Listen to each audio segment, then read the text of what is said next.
for lunch I'll have it with fish as a side dish. Water, 1 cup,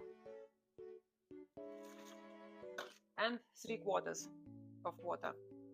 That's the ideal proportion I have found and tried before that works the best to make quinoa fluffy and not too dry, not too wet. So now you add 1 cup of quinoa. Most of the time I make 1 cup of quinoa and keep it in the refrigerator for a couple of days and just mix a couple of spoons in my salads. So that keeps me filled for longer because this is a complex carbohydrate seed regime. And timer for 15 minutes. So quinoa recipe.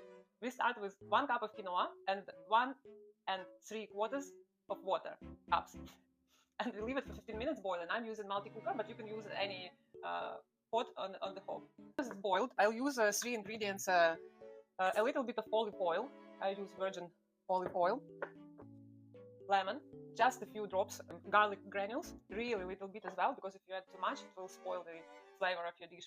I like quinoa very much because it's a complex carbohydrates. I think it's gluten-free, if I'm not mistaken, because it's a seed, it's not a grain. I'm making lunch, and I also make more quinoa than I need today, so tomorrow I'll use it in my salads. I'll keep it in the fridge, or you can even keep it in the freezer when it's cooked. So I thought I'll make some inspirational recipe.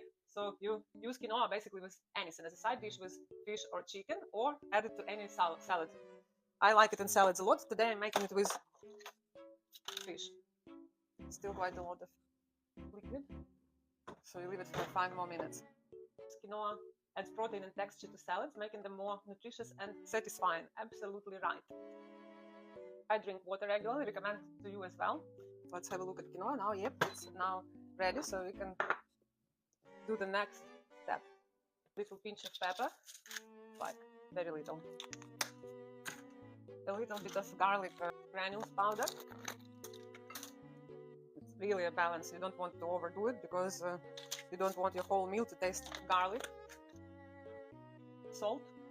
I use Himalayan pink salt. You can use any salt you like. You don't like too salty dishes.